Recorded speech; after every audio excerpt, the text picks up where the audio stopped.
Vale, pues la charla que nos va a dar Geray, como dijo antes Antón, es súper interesante. Parece que no tiene nada que ver con lo que tratamos aquí, pero todo está relacionado y ya lo verán. Eh, Geray es el presidente de la Asociación Española para la Protección de las Mariposas y su Medio, Cerintia. Es experto en taxonomía, ecología y conservación de insectos polinizadores, especializado concretamente en lepidópteros, que son mariposas y polillas. Las polillas son las mariposas nocturnas. Mucha experiencia, amplísima experiencia en proyectos de investigación, eh, iniciativas de divulgación, acciones de conservación y, de mariposas sobre todo. Y bueno, ha desarrollado una trayectoria profesional de muchas comunidades autónomas en la península, Baleares, Canarias, Ceuta, lo que tiene le proporciona una visión de conjunto de todo el territorio en lo que se refiere a su campo, ¿no? También tiene mucha cantidad de publicaciones científicas y es coautor de varios libros divulgativos y técnicos relacionados con las mariposas diurnas y nocturnas en España. Y la charla, pues como bien dice el título, pues nos va a contar un poco cómo afecta la contaminación lumínica, que es un tema que tratamos mucho en se trata mucho en la fundación, vamos, es el principal campo de actuación, a las mariposas nocturnas y otros insectos. Y como sé que tiene mucho la agenda muy apretada, porque siempre nos ha costado mucho que pueda dar la charla, con lo cual te lo agradezco de entrada, Geray, porque sé que siempre estás a tope y no te quito tiempo, te doy paso y te agradezco de entrada de antemano que por fin puedas estar aquí y nos des esta charla tan entretenida. Pues muchas gracias, Dulce, y muy buenas tardes a todos y a todas. Pues bueno, realmente la idea de dar la charla es de Dulce. Esta charla la dimos en septiembre en Gran Canaria, en un evento que hubo también relacionado con contaminación lumínica, en torno al problema que hay con la parte de la Cenicienta. Y bueno, encantado de compartirlo también hoy con vosotros y con vosotras, porque creo que es un tema interesante del que se habla poco y sobre todo normalmente no se piensa en este factor, ¿no? Dentro de de la contaminación lumínica. Eh, no sé cuánto tiempo tengo, más o menos. Pues más o menos como unos 40 minutos, 45, calculo que puede ser, para que haya un ratito para poder preguntar. Vale, muy bien. Me cortáis si me paso. Vale. Bueno, pues nada. Yo ya me he presentado por vía de Dulce, entonces simplemente os voy a presentar la entidad en la que me enmarco, que es la Asociación Cerintia, es la Asociación Española para la Protección de las Mariposas y su Medio, que es la entidad que en el ámbito de España trabaja en el estudio, conservación y divulgación de las mariposas diurnas y nocturnas. Entonces, pues hacemos todo tipo de iniciativas en torno a estos tres ejes que os he comentado. Pues darlas a conocer es un elemento principal, ya que en general los insectos pues, son poco conocidos y poco valorados por la población en comparación con lo importantes que son, que luego lo comentaremos. Pero mucho trabajo de investigación, de dar a conocer qué especies hay en una determinada zona, describir especies nuevas, desconocidas para la ciencia, y en la conservación, pues crear las condiciones adecuadas para que las especies amenazadas estén un poquito mejor. Por ejemplo, microrreservas, que es la creación de espacios naturales donde hay una especie amenazada, pues es la protección de ese lugar.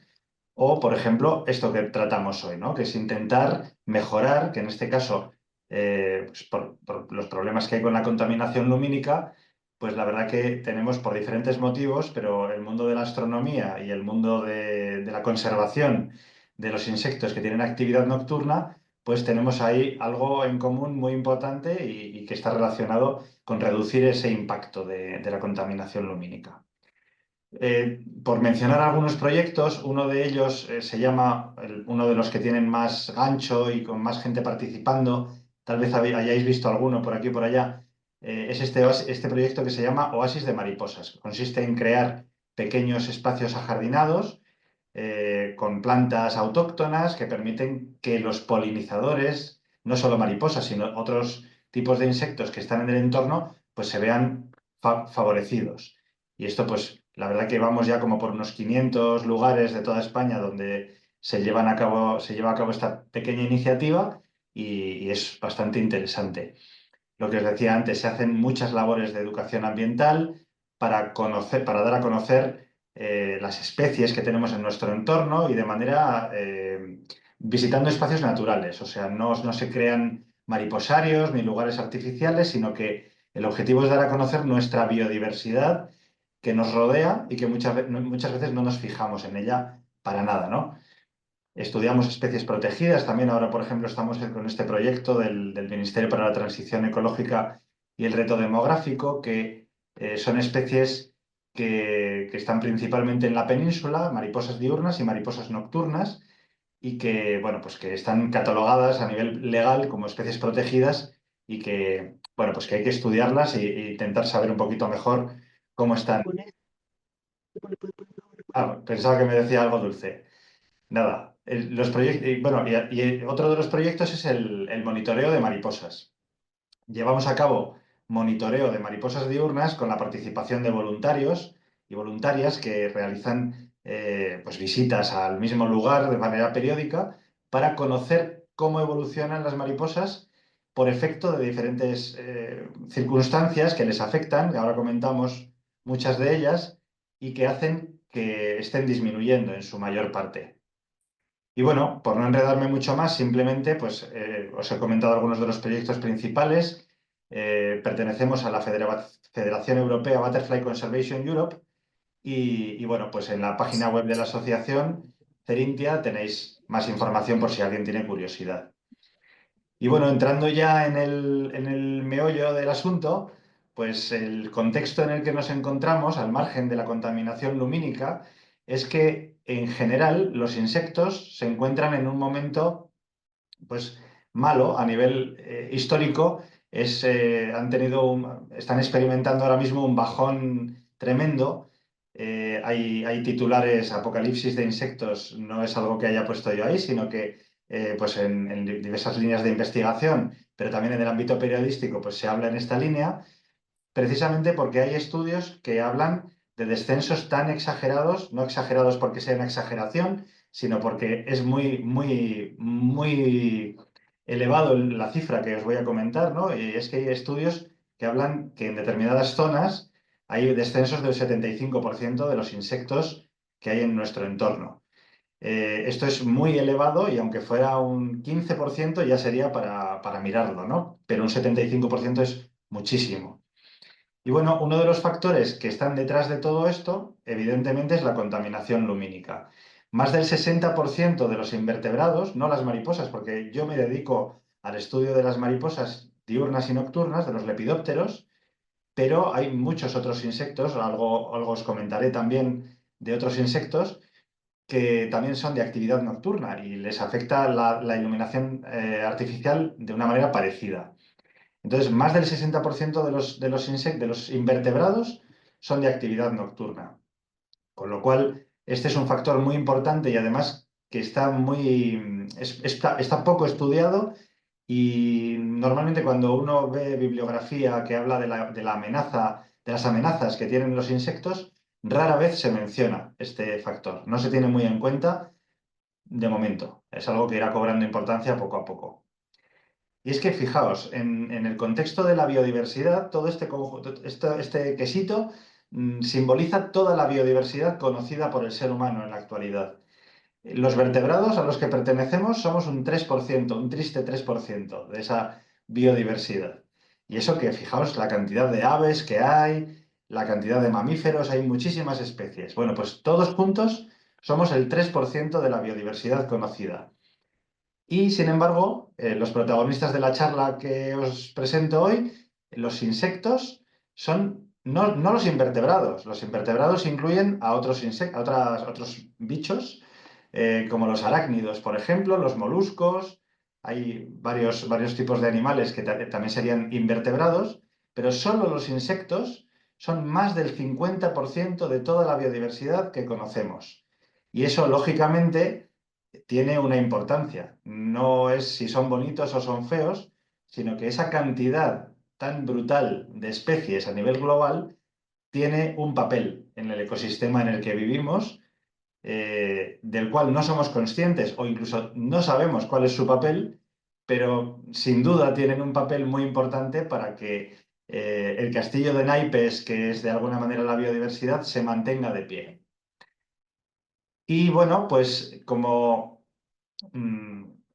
muchas de las especies que se ven afectadas por la contaminación lumínica son las mariposas nocturnas, pues os comento un poco la diferencia, ¿no? Esta charla ya os he comentado que está un poco enfocada a Canarias. Lo he querido mantener así porque creo que también Canarias, desde el punto de vista de la astronomía, tiene un papel importante. Entonces, no he querido modificarla respecto a lo que tenía preparado originalmente. Y bueno, pues para que os fijéis un poco en la diferencia, que las mariposas, luego hablaremos también de eso, pero las mariposas nos parecen muy bonitas, a todos nos gustan, y sin embargo las polillas, las mariposas nocturnas, que fijaos que digo mariposas nocturnas porque lo utilizamos como un eufemismo para no decir polillas, porque las polillas nos traen a la mente siempre cosas negativas, ¿no?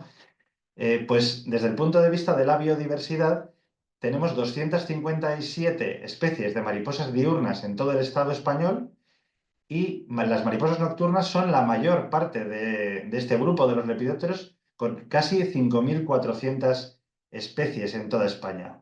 Son el gran volumen de especies, ¿no? Eh, También en este quesito lo podemos representar, lo podemos ver. Las mariposas nocturnas son la gran mayoría, el 94, el 95% de todas las especies, no solo en España. Esto ya es un porcentaje que se cumple a nivel mundial. Sea el país que sea, aproximadamente el 5% son mariposas diurnas y el 95% son mariposas nocturnas o polillas. Y eso, como os decía, pues tiene una importancia. En el ámbito de Canarias, también en la península ibérica pasa igual, cada territorio en su contexto, en su justa medida, pero Canarias aporta a esta biodiversidad que tenemos en España un papel muy importante, porque ese carácter de archipiélago en una región biogeográfica distinta, que es la Macaronesia, pues nos aporta un montón de especies endémicas y subespecies que también tienen un papel desde el punto de vista de suponen unos elementos a conservar de la biodiversidad muy singulares porque en todo el planeta solo se encuentran en este archipiélago o, en muchos casos, solamente en una de las islas del archipiélago. Y como os decía, pues este tema de la contaminación lumínica es muy importante para su conservación, y ese factor de que sean especies A ver, perdón, que no sé si estoy en la diapositiva correcta, creo que ya he pasado. En Canarias tenemos unas 250 especies de lepidópteros, 950 especies de lepidópteros en general, de mariposas diurnas y nocturnas. Diurnas, menos de 50 especies, y especies nocturnas endémicas que solamente estén en este archipiélago en todo el planeta, tenemos más de 300 especies. Es decir, que los factores que les amenazan a 300 especies que solo se encuentran en este territorio, que puede servir estos comentarios de ejemplo para otros muchos territorios del planeta. O sea, esto podemos extrapolarlo a muchos lugares, sobre todo entornos insulares, que tienen esas características de que tienen endemismos y que esos endemismos, si desaparecen, desaparecen de allí para siempre como especies a nivel mundial, porque es su única zona de presencia en todo el planeta, ¿no? Estos endemismos, eso es a lo que nos referimos con endemismos. Y aún así, también tenemos en Canarias otras prácticamente 600 especies de mariposas nocturnas que no son endémicas. Todo esto es biodiversidad en mayúsculas.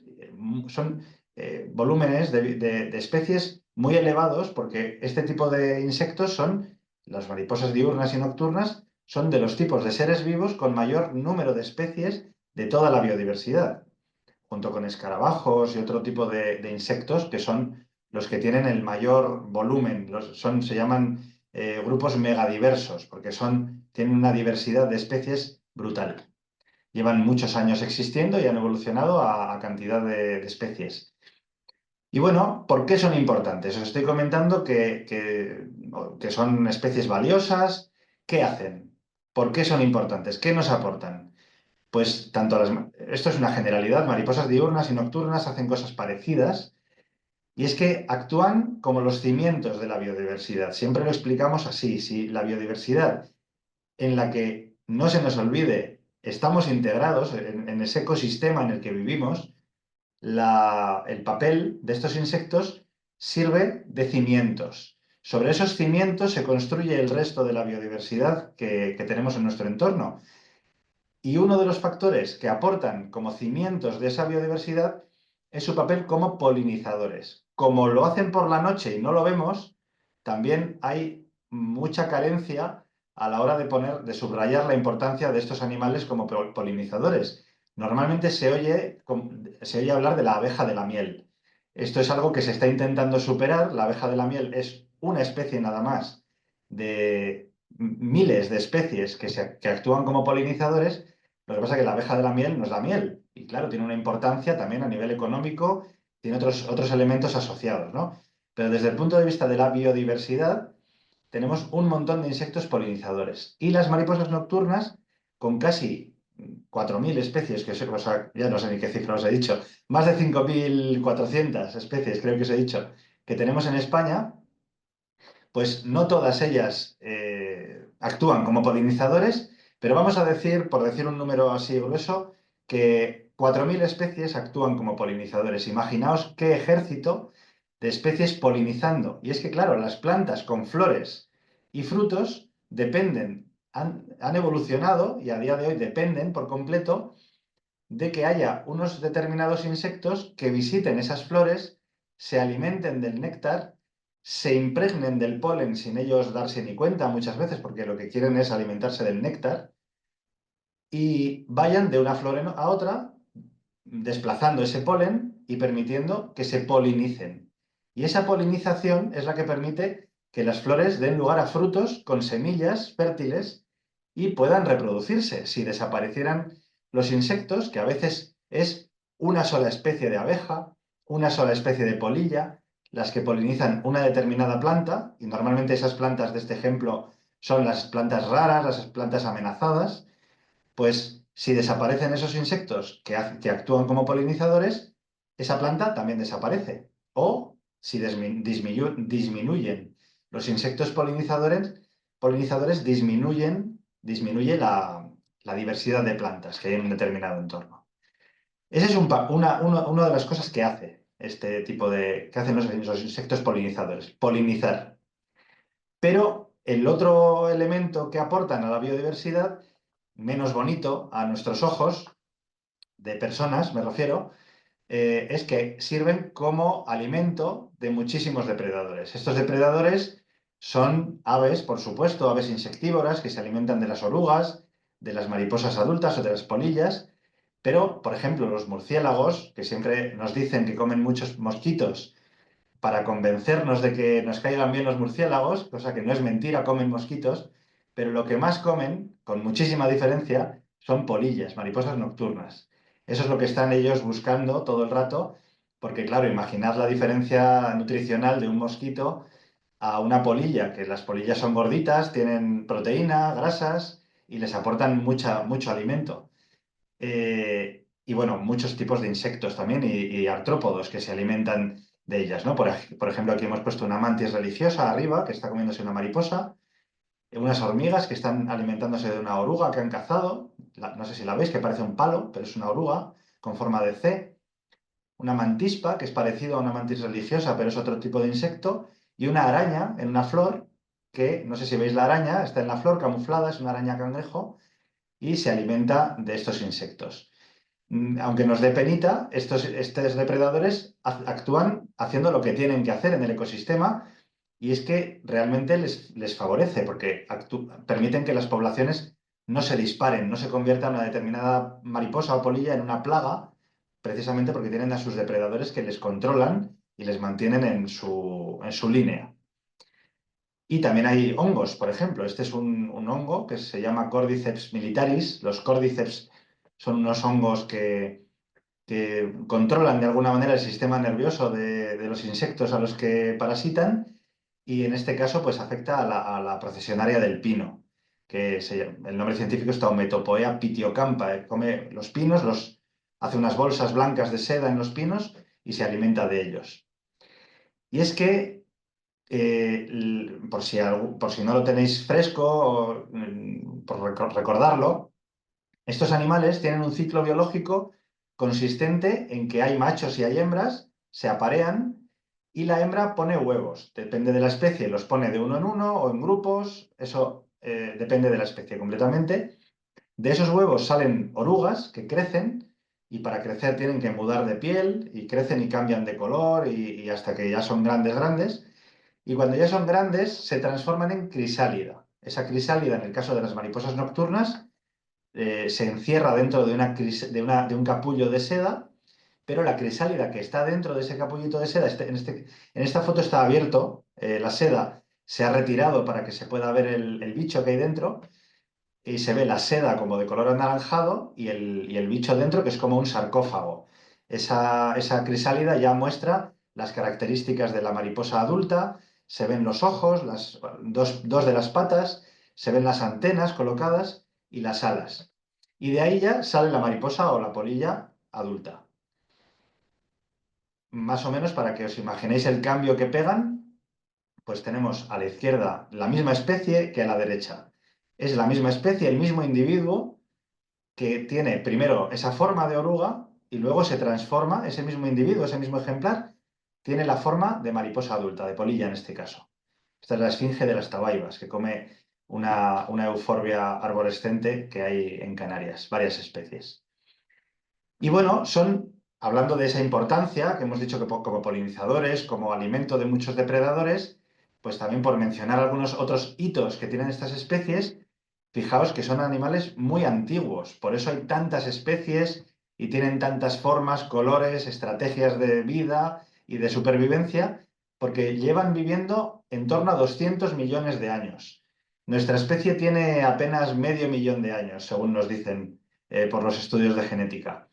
Sin embargo, estos animales tienen 200 millones de años. Sobrevivieron la extinción de los dinosaurios, tan frágiles como parecen, porque lo son en muchos casos, y sin embargo, sobrevivieron a estos animales y a otras extinciones de megafauna que han tenido lugar después.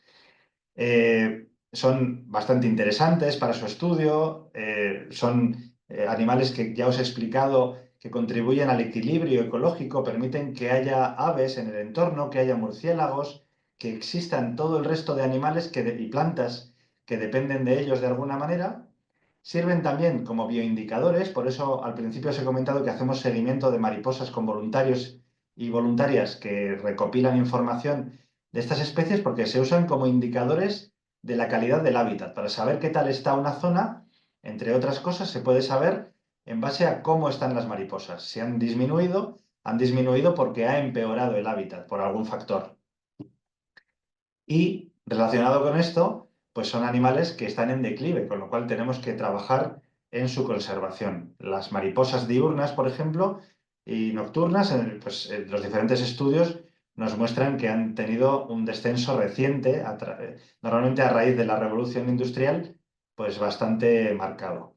Tienen varias amenazas, la agricultura está en el número uno, precisamente por el uso que llevamos décadas, 5 o 6 décadas, utilizando todo tipo de productos químicos de síntesis. Los abonos ya no son excrementos del ganado, sino que son abonos sintéticos que se producen de forma química, pesticidas, herbicidas que se van acumulando en el medio. Y claro, por ejemplo, los herbicidas pensamos que matan hierbas, pero no matan solo hierbas, matan todo lo que le cae, a todo bicho viviente que está por las hierbas también mueren. Y si no mueren por el herbicida, mueren porque han desaparecido las hierbas de las que dependen para alimentarse. El cambio climático está teniendo un efecto bastante importante en estos insectos, que son muy sensibles a los cambios en el medio.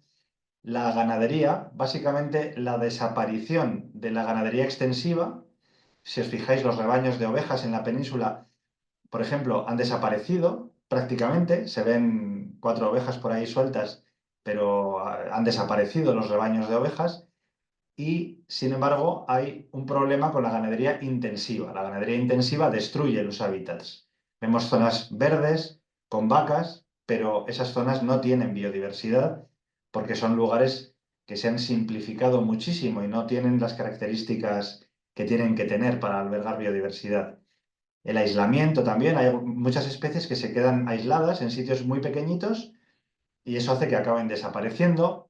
En algunos casos concretos, este tipo de animales de los que estamos hablando, pues son objeto de coleccionismo. Muchas especies mucha gente los recoge, ya menos, antes más, pero también ocurre la aparición de especies invasoras, tanto de plantas como de animales y depredadores que están apareciendo nuevos, provenientes de Asia, de otros continentes, una gestión forestal deficiente en muchas ocasiones o nula, que hace que desaparezcan los claros, los hábitats donde viven estas especies, y la construcción de infraestructuras que hacen que los hábitats donde viven, por ejemplo, en este caso ponemos aquí una estación de esquí, va la gente a esquiar tan alegremente, pero están destruyendo el hábitat de especies de alta montaña que solo viven allí, en todo el mundo, ¿no?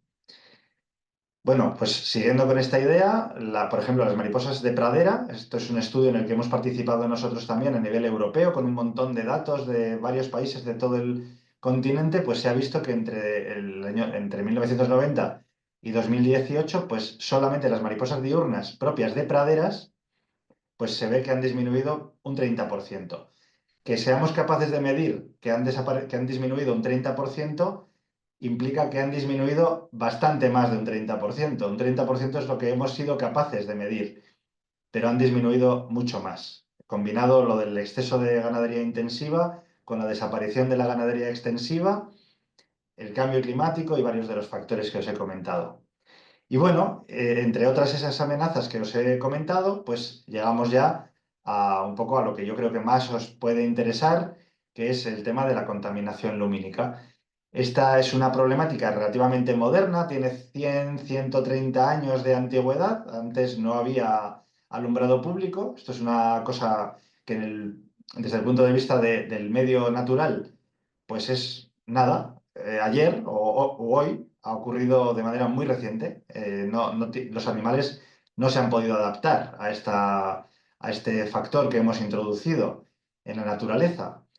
Por ejemplo, el primer lugar donde se colocó en España, seguro que lo habéis escuchado, pues en 1890 en La Rioja fue el primer lugar. Y luego, pues en diferentes lugares ya se fue implementando poquito a poco hasta llegar al punto en el que estamos hoy.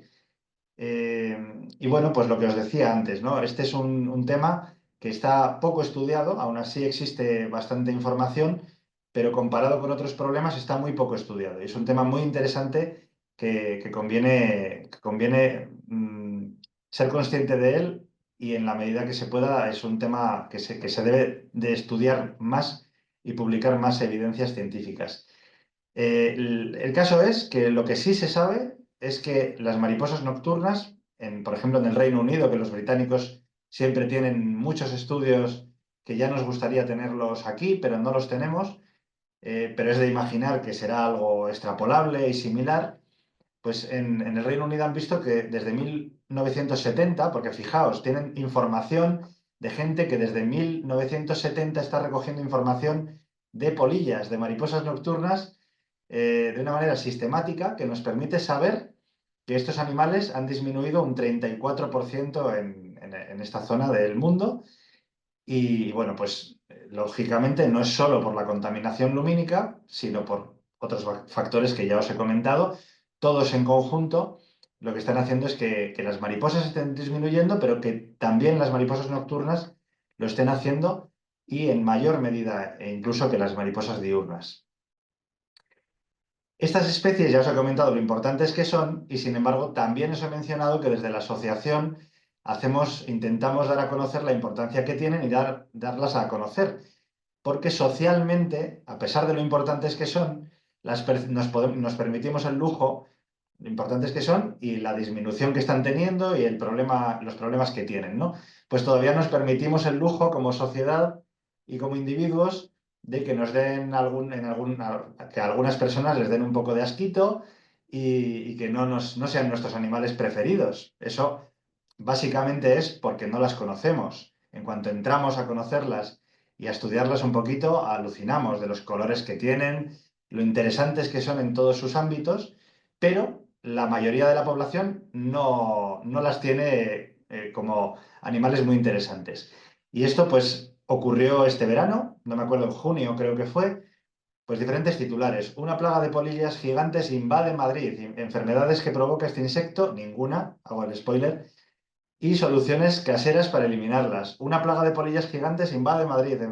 Bueno, polillas gigantes en Madrid. ¿A qué se debe este aumento de inofensivos insectos?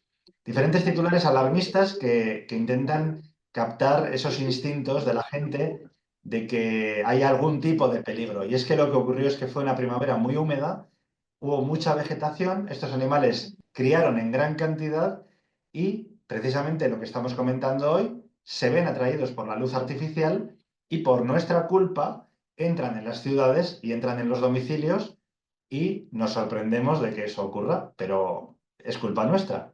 Tuvimos suerte y después de denunciar ese tratamiento de la información, un periodista con un poco de carga de conciencia, José Pichel, que a partir de entonces ha hecho varios reportajes de esta temática de mariposas en general, pues hizo un reportaje bastante más ajustado, ya fijaos qué titular, deja de matar polillas, porque son la joya del ecosistema español que sostiene toda la vida.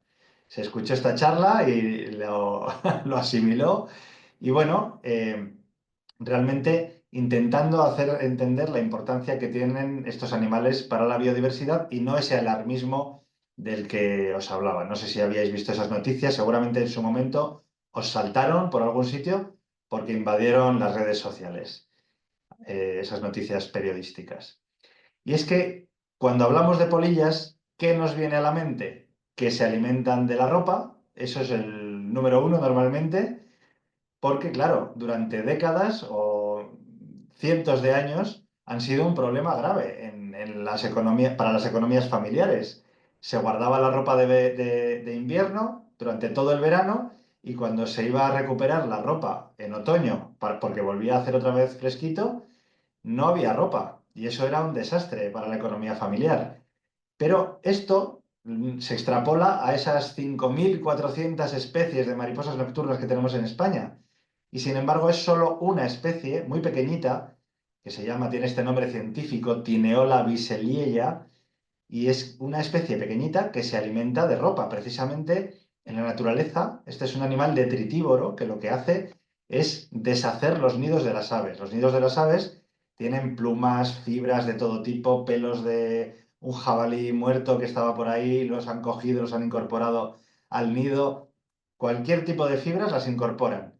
Y si no estuviera esta especie en la naturaleza, pues estarían los árboles llenos de pegotes, de nidos viejos. Y lo que hacen es deshacer esa materia orgánica y hacer que recircule el carbono y esté otra vez disponible para las plantas como materia orgánica para que crezcan, ¿no? Pero claro, hemos inventado la ropa, la hemos puesto en los armarios y ha pasado eso durante cientos de años. A día de hoy no es un problema, tal vez alguno o alguna de los que me estáis escuchando os haya pasado, pero normalmente no pasa porque la ropa hoy en día pues, es de fibras sintéticas o incluso las que son de fibras naturales. Los tratamientos que han tenido, los tintes que llevan son sintéticos y hacen que las prendas que tenemos en los armarios no les resulten de ningún interés. Entonces, bueno, pues esto que sí que ha sido una realidad a día de hoy pues prácticamente es un mito. Otro de los problemas que tiene es que en nuestras cabezas las polillas son feas. Este es el logotipo de un antipolillas o un mata moscas o mosquitos de estos de uso doméstico, con una polilla fea, precisamente porque pensamos que tienen ese aspecto feo. Son animales que tienen formas, colores muy variados y que cuando nos ponemos a mirarlas con un poquito de interés, vemos lo bonitas que son y lo interesantes que son. Pero hay otros tipos de insectos que también vienen a la luz y es porque tienen todos ellos este comportamiento que se llama fototropismo. O sea, tropo es ir hacia algo, en movimiento de alguna manera, y foto es luz. Entonces van hacia la luz. Hay fototropismo positivo, que es ir hacia la luz, y fototropismo negativo, que es huir de la luz. Hay animales que viven en completa oscuridad. Por ejemplo, los que viven en cuevas tienen fototropismo negativo, se meten hacia lo más profundo de la cueva huyendo de la luz. Pero los que nos afectan por la problemática de la iluminación artificial son los que tienen este fototropismo positivo. mantis religiosas, escarabajos, os he puesto aquí, y en algunas ocasiones en grandes cantidades. Yo vivo en La Rioja y en la ribera del río Ebro, y esto que veis en las fotos son, bueno, las que veis en las fotos en las fotografías de la izquierda, son unos insectos que se llaman efímeras, que no son polillas, parecen polillas, son como polillas de color blanco, pero son efímeras, son animales que son acuáticos, salvo en su fase adulta. Y se llaman efímeras porque tienen una vida muy efímera, viven una noche prácticamente. Y salen todas más o menos de golpe. Salen unas cuantas una noche, la siguiente noche salen prácticamente todo el resto que quedaba, y en la tercera noche otras poquitas. Y prácticamente en 3 noches vuelan todos los ejemplares de esa especie de golpe. Hacen eso porque viven tan poquito que es la manera de coincidir. Y se forman nubes espectaculares de estos insectos en torno a los focos de la iluminación de puentes que cruzan el río Ebro, las luminarias urbanas de todas las calles y barrios cercanos al río Ebro. Cada vez menos, porque los insectos ya os digo que están disminuyendo de manera muy significativa, pero aún así sigue siendo bastante llamativo. Y es un problema porque, claro, esos bichos no quieren hacer eso, no quieren ir a la luz, quieren hacer sus cosas. Y al estar la luz artificial, lo que hacemos es interferir, luego os lo cuento más detalladamente, en su biología, en su ciclo biológico y en su capacidad para reproducirse y demás. Bueno, afecta también al fotoperiodo. Y es que hay especies, como curiosidad, os cuento, que esta especie de escarabajo, que es parecido al escarabajo egipcio, es un escarabajo que se llama Scarabeus satirus, de Sudáfrica, usa la Vía Láctea para orientarse, va con ya sabéis, es un escarabajo pelotero, hace pelotitas con los excrementos del ganado, o bueno, del ganado o de animales silvestres. En Sudáfrica, pues igual lo hace con excrementos de león. Hace esas pelotitas y las entierra para que se desarrollen allí sus larvas. Bueno, pues la manera de saber hacia dónde va se ha visto que es utilizando la Vía Láctea como guía. Y las mariposas nocturnas van a la luz porque usan la luz, la claridad de la bóveda celeste como guía para saber lo que es arriba y lo que es abajo. Han evolucionado de esa manera. Hasta hace 130 años, bueno, hablo por España, no había iluminación artificial, y la única iluminación que había durante la noche era, lógicamente, la de la bóveda celeste. Incluso en las noches más cerradas, estos animales adaptados a la vida nocturna perciben esa claridad, y eso lo han utilizado para saber lo que es arriba y lo que es debajo. Y van a la luz, y esto es además algo bastante reciente, del año pasado, que se ha averiguado y se ve cómo van hacia la luz. ¿Veis esta polilla que está al lado de una bombilla? Pues está yendo a la bombilla como de espaldas. Se ha visto que lo hacen de esta manera, giran alrededor de las bombillas, pero dando la espalda a la bombilla, precisamente porque están intentando orientarse para tener la luz en la parte de arriba de su cuerpo. Y bueno, en definitiva, como usan ese mecanismo, al aparecer la iluminación artificial las volvemos locas. Y en lugar de hacer de llevar a cabo su biología de una manera natural, pues esa luz les atrae porque interfiere con ese mecanismo, y bueno, pues les hace salir de su rutina que necesitan. La luz que les atrae está relacionada principalmente con el espectro ultravioleta. Eh, la- Hemos tenido una evolución de lámparas de vapor de mercurio y de luz mezcla en las luminarias urbanas. Esas luces tienen un componente ultravioleta, rojo e infrarrojo, que les atrae muchísimo. Y luego han ido apareciendo otras luces de vapor de sodio, LED actualmente, que reducen esa presencia de luz ultravioleta, lo que les ha venido bastante bien, porque las que tienen muchísima luz ultravioleta son las de vapor de mercurio, las más antiguas. Y bueno, pues claro, precisamente esas son las bombillas que nosotros utilizamos para atraerlas, para estudiarlas. Cuando llevamos a cabo actividades para darlas a conocer, este es el escenario, esta es la pinta que tiene una actividad que hacemos para darlas a conocer o para estudiarlas, y vienen pues especies muy variadas. Como veis aquí, Las hay rosas, amarillas, verdes, de todos los colores. Lo que pasa es que esos colores normalmente están puestos de una manera que les da camuflaje, que les permite camuflarse y si no nos fijamos mucho, pues nos puede dar la sensación de que son simplemente marrones o negras. Hay un artículo principalmente, por si queréis, os lo voy a intentar resumir, que creo que no me queda mucho tiempo, me vais diciendo, con toda confianza me frenáis. Pero este artículo, por si queréis hacer captura de pantalla o me lo podéis pedir después si lo queréis, este artículo contiene unas... es lo que os voy a comentar ahora, lo he sacado básicamente de este artículo. Es un artículo de un metaanálisis que tiene en cuenta un montón de información científica de otras fuentes y lo pone todo en conjunto, ¿no? En definitiva, habla de cómo interfiere, cómo contribuye la contaminación lumínica en el declive de las mariposas nocturnas. Eh, Geray, disculpa, Sí, a colación de lo que apuntabas, son aproximadamente -10, eso, 5 o 7 minutitos para dejar 5 minutitos de preguntas, eh, genial, y así, para que tengas un poquito una orientación del tiempo, ¿vale? te lo agradezco mucho. Pues nada, resumiendo un poquito, por intentar ver las las diapositivas más interesantes, aquí se ve en la imagen de la derecha, se ve cómo contribuye la luz artificial a fastidiar a estos bichos, ¿no? O sea, por un lado, interrumpe los movimientos que tienen estas especies entre poblaciones, o sea, una polilla migradora, por ejemplo, que está pretendiendo ir de una zona a otra, al encontrar las luces, ya no va a su destino, sino que se queda atrapada en esas luces.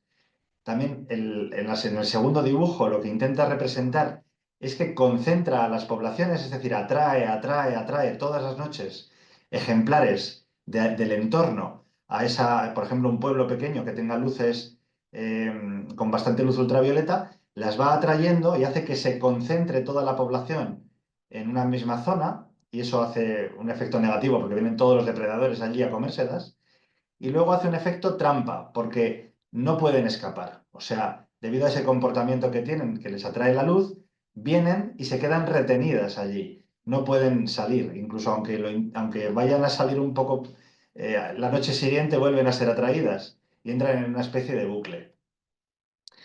Bueno, les afecta en muchos sentidos. Por ejemplo, afecta a la cantidad de plantas que hay en una determinada zona. El propio LED blanco se ha visto que que interfiere muchísimo. Reduce también de manera indirecta la cantidad de plantas que hay en la zona porque también afecta a que no son polinizadas por estos insectos. Es decir, las plantas que están en el entorno de influencia de la luz artificial, precisamente por culpa de que la luz las distrae, hace que no vayan a polinizarlas. Muchas especies, como os he comentado antes, se ven atraídas, o sea, se ven concentradas por la luz artificial y también en esas zonas se concentran los murciélagos, arañas. Solo tenéis que fijaros en muchas luces urbanas que están llenas de telas de araña, porque, porque han aprendido o saben o de alguna manera han deducido que poniendo una tela de araña en una farola cazan muchísimo más y de manera muy pasiva y muy fácil. Todo eso va mermando, pum, pum, pum, poco a poco, haciéndoles daño a las poblaciones de estos insectos. Interfieren en el apareamiento, es decir, si les atrae la luz, no están a buscar pareja. Interfiere en la capacidad que tienen para reproducirse. Interfiere en la capacidad que tienen para alimentarse. Se alimentan poco, viven menos y eso hace que también las poblaciones se vean resentidas. Y también ese efecto trampa del que os he hablado hace un momentito, pues hace que se agoten, que quedan allí dando vueltas, gastando energía de forma tonta en torno a estas luces y hacen que también los depredadores se las coman.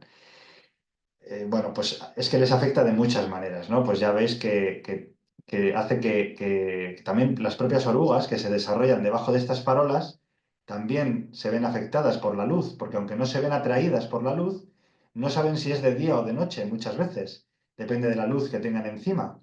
Y eso hace que les afecte al desarrollo y no se desarrollen bien, incluso mueran esas orugas. También concentra a los parásitos que tienen alrededor, algunas moscas, avispas, parásitas, que también se concentran en la misma zona por efecto de esas polillas, o sea, de esas luces.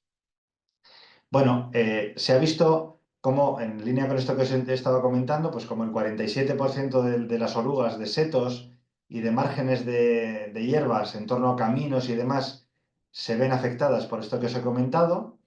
Hay especies que han disminuido incluso su tamaño por efecto de la contaminación lumínica en pocos años, en estos 130 años que lleva la contaminación lumínica, y también nos perjudica porque estos animales tampoco nos polinizan los cultivos.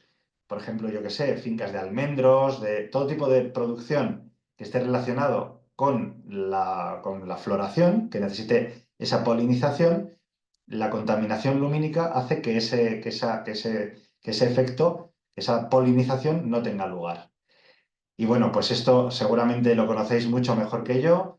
La solución parece que, al menos una solución que no será total, pero parcial, está en el ir sustituyendo estas luces por el filtro ámbar o luces ámbar.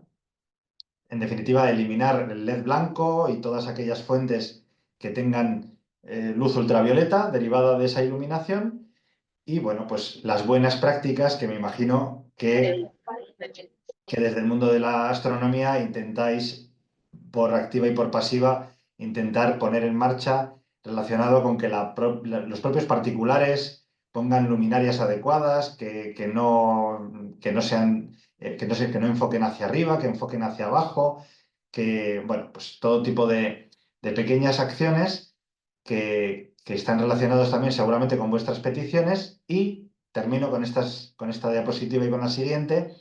Otro de los programas de seguimiento que llevamos a cabo es este, que se titula Falaena, que es la forma antigua de hablar de las polillas, de llamarlas, que también con la participación de personas voluntarias, pues se monitorean las mariposas nocturnas con unas trampas, pero que no mueren estos animales, sino que vienen atraídos por unas luces LED de 3 vatios que no causan contaminación lumínica para ser coherentes con todo lo que ya os he comentado, pero atraen a muchas de estas especies, se fotografían, se documentan y esto nos permite conocer las especies que hay en una zona y cómo evolucionan con el paso del tiempo.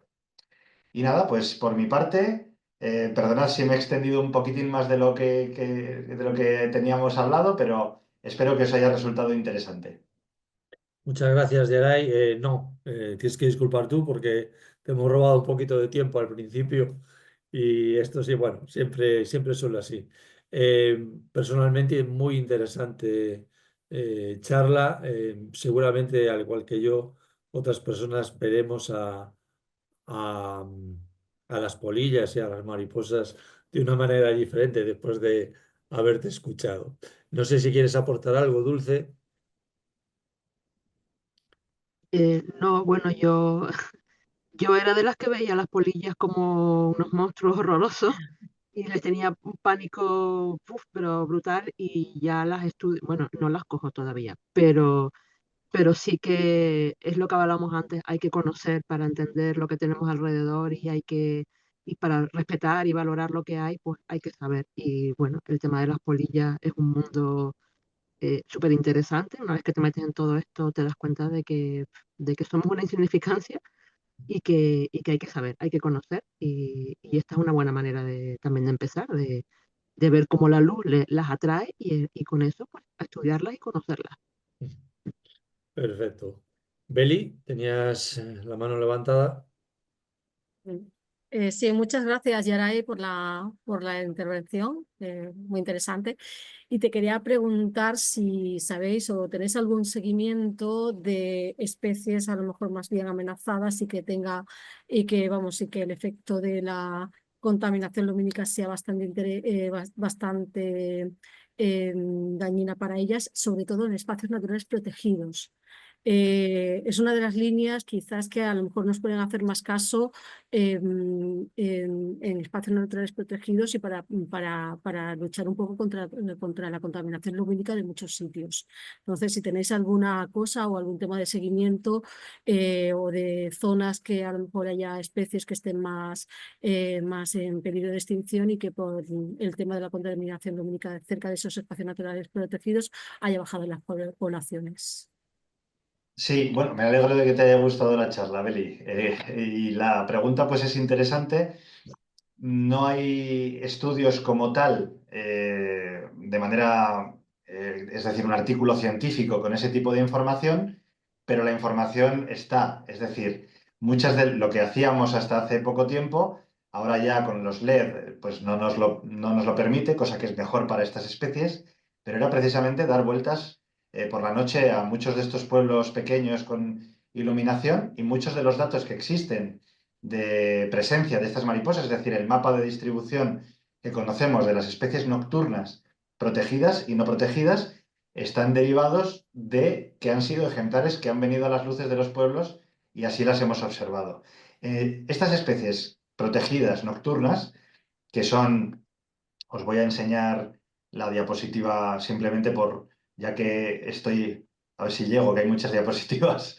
Eh, Muchas de las especies que estamos estudiando ahora, algunas son nocturnas.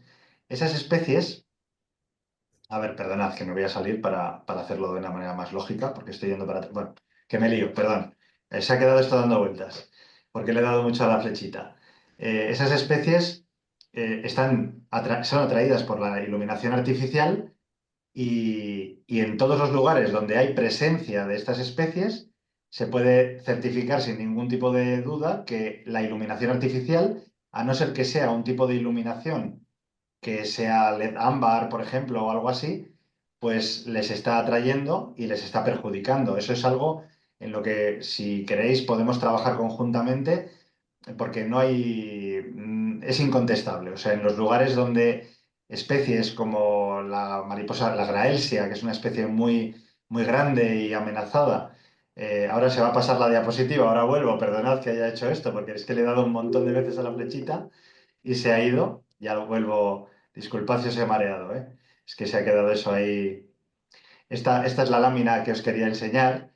Pues, por ejemplo, la que está arriba a la izquierda, que es de color verde, una especie grande. Pero todas estas cuentan con protección legal, o sea que existe obligación por parte de las administraciones públicas, no solo por su estudio, sino por su protección activa. Y muchas de ellas se encuentran dentro de la Red Natura 2000 como elementos clave, como elementos a proteger de forma activa. Y aunque no lo estuvieran en la documentación de un determinado espacio Red Natura 2000, da igual, porque son especies protegidas por la Directiva Hábitat, por el catálogo, por el listado nacional que publica el Ministerio para la Transición Ecológica. Y especies nocturnas, pues por ejemplo aquí tenemos la primera, no sé si veis mi ratón cuando señalo, Sí. esta de color verde, por ejemplo, esta es la graelsia, esta de aquí que es la esfinge proserpina, también es nocturna, esta de aquí que se llama Eriogaster catax y esta de aquí que se llama Euplagia quadripuntaria, tienen nombrecitos así, científicos. Y todas ellas se ven atraídas por la iluminación artificial. Entonces, haciendo coincidir el mapa de distribución que tenemos de estas especies con la Red Natura 2000, pues se puede ver en qué espacios Red Natura 2000 esto se podría utilizar como un argumento. No sé si igual me he enrollado mucho en la respuesta, pero Si sí. me permite, si me permites una puntualización, Geray, igual que también te pasará cuando tú vas a monitorear, pero aquí por lo menos en Tenerife, que solemos poner la trampa bastante a menudo, intentamos, cada vez nos cuesta más encontrar un sitio donde poner la trampa de luz que solo se vea la luz de la trampa, porque por todos lados ves reflejos, ves luminarias que... Y claro, tú miras a las farolas y te ves la trampa de luz nuestra, la pobre ahí solita, que no vienen dos bichos, y la luminaria que está al fondo llena. Cada vez es más complicado encontrar un sitio donde poner la trampa de luz y poder estudiar las mariposas nocturnas porque es tanta la contaminación lumínica que hay que es que las atrae por todos lados. Es una barbaridad. Sí, digamos que la camufla. Ponemos la trampa de luz que se llama y el efecto que tiene pues se ve muy amortiguado por ese montón de contaminación lumínica que compite y hace que no destaque. que no sea un elemento que destaque a tope para que todos los ejemplares de la zona puedan venir y los podamos estudiar. Bueno, pues para ir finalizando, que estamos encima del reloj, tenemos a Luis y Darío. Activar el altavoz. Sí, sí, sí, gracias. Que es que sobre el tema de la polinización, yo había leído un artículo que es muy interesante y era que en China están creando, imaginemos un globo aerostático. En la parte que es donde va la persona estaría el dron con alas y en la parte donde va el aire estaría, pues básicamente es una bolsa con polen. Básicamente lo que hacen esos drones es ir a las plantas y ellos actúan como polinizadores y eso es un artilugio, por así decirlo, que resolvería un problema en el caso en que las abejas e insectos polinizadores empezaran a descender, como ya se está viendo. Entonces, mi pregunta es, ¿hasta qué punto este tipo de artilugios para polinizar son fiables o se pueden hacer a gran escala? Bueno, pues lo primero, gracias Luis y Darío, y me alegro de ver chavales jóvenes con tanto interés aquí. Muy bien. Gracias. Las soluciones que intentan combatir el cambio climático, la pérdida de biodiversidad de este tipo que comentas, por ejemplo, hace poco salió que habían creado unas abejas, unos drones que actuaban como abejas. Entonces, la idea era programarlos para que fueran de flor en flor.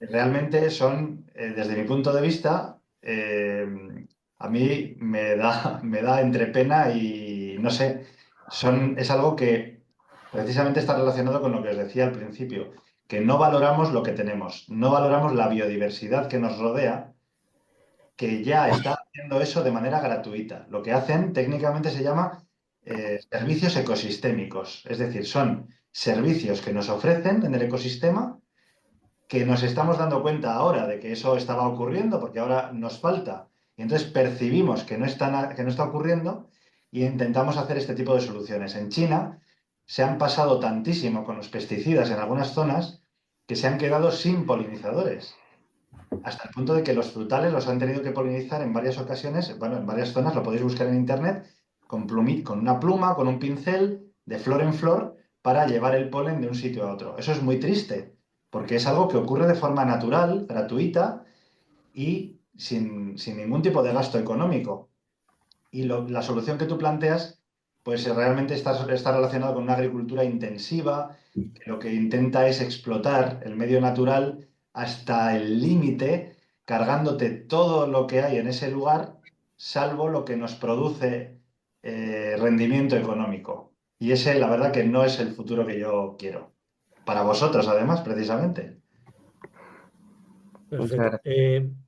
Nada, me vais a disculpar. Antonia, no sé si quieres decir algo. Antón, sí, antes, perdón que me tuve que desconectar hasta llegar Sí. aquí a donde me encuentro ahora. Y bueno, yo solamente quiero darle en primer lugar a Geray y pedirle disculpas porque lo estaba escuchando, pero no podía estar con cámara abierta cuando se presentó. Quiero agradecerle infinitamente esta excelente conferencia. Yo creo que nos queda tanto, como él dice, para seguir concienciando, para cambiar, para valorar lo que tenemos, que charlas como esta ojalá las repitamos mucho más. Y sobre todo agradecer que hayas dedicado este tiempo, Geray, a nosotros. Esperemos coincidir contigo mucho más. Agradecer a Dulce también, a Antón Begoña, a todo el comité de café y festival por organizarlo. Y por supuesto, permítanme que también mande un abrazo enorme a Luis y a Darío, que han hecho su tarea, han estado hoy, 2 horas con nosotros y además han preparado sus preguntas y han estado pendientes de todo este tiempo de la conferencia. Así que gracias porque son nuestro futuro y es muy importante que ese futuro crezca consciente de lo que importa, ¿no? El cielo para el planeta, para la humanidad y para el progreso. Así que solamente eso, darles un abrazo a todos, darles las gracias y que les emplazamos en el próximo, cierra tú, Antón y Begoña, pero bueno, que les emplazamos para el próximo mes. Ya veremos con qué otra conferencia, pero seguro que de este nivel y esta talla como la de Geray. Geray, muchísimas gracias. Muchas gracias.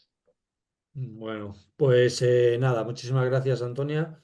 Si es muy breve, Virginia, que la tenías pedida y con esto finalizamos. Sí, hola, ¿qué tal? Es muy breve, súper breve. Simplemente me llama la atención que las mariposas sean tan finas y tan delicadas y con esos colores tan llamativos y que las polillas sean como, digamos, un poco más vastas, ¿no? No sean tan refinadas como las mariposas. ¿Por qué esta diferencia, Geray? Quiero imaginar, bueno, mientras estaba formulando esta pregunta, esta curiosidad, al mismo tiempo me estaba autocontestando, ¿no? Y es posible que sea porque las mariposas tienen que llamar la atención de día y las otras como es de noche, pues ya no hace falta que sea tanto el despliegue estético. Si me puede responder, por favor. Sí, encantado. Intento contestarte breve, Vale. porque esto es para charla entera. No, Vale. pero muy breve está relacionado con lo que tú decías. Las mariposas diurnas pueden usar los colores para distinguirse entre ellas, para percibirse, machos y hembras, y sin embargo las Claro. mariposas nocturnas, esos colores intensos, no los pueden explotar para nada más que para que les vean y se las coman, porque durante el día están quietas. Entonces, la coloración que tienen, ya digo, muchas veces muy bonita también, pero como con Sí. patrones un poco más leonados, más como imitando líquenes, musgos, rocas, Ujú. están relacionados con que durante el día, que es cuando se les ve, tienen que estar quietas porque los depredadores las están buscando. Entonces tienen que estar quietas y camufladas. Entonces es un poco, por Vale, vale, vale. cuerpo es más gordito, porque también durante Sí. la noche tienen que tener una musculatura más potente, porque dependen de generar calor con sus propios músculos para poder despegar. Y las mariposas diurnas tienen el cuerpo un poco más estrechito, porque tomando el sol y tomando la temperatura del ambiente ya les vale para poder volar. Pero por la noche hace Wow. más frío y las nocturnas tienen el cuerpo más grueso por ese motivo. Wow, qué pasada. Gracias. De nada. Bueno, pues nada, muchísimas gracias, Geray. Muchísimas gracias a los participantes, por haber estado aquí, por haber compartido este momento con todos nosotros. Y nada, damos por finalizado este Hola. festival y os emplazamos a último jueves de cada mes. Como siempre, tenemos una nueva actividad. Un saludo a todos. Un Chao, gracias, saludo. Geray. Gracias, hasta Chao, luego. muchas Un gracias. Vamos, Súper beso enorme, chao. interesante. cuídense. Me alegro de que os haya gustado. Hasta luego. Hasta la Chao. próxima. Gracias, Mañana Geray. ya hablamos, chao. Gracias. Adiós, gracias. Antonia, Gracias, al Dulce. finalizar, ya queda grabado y todo, ¿no? Muchas gracias. Hasta luego. Hasta luego.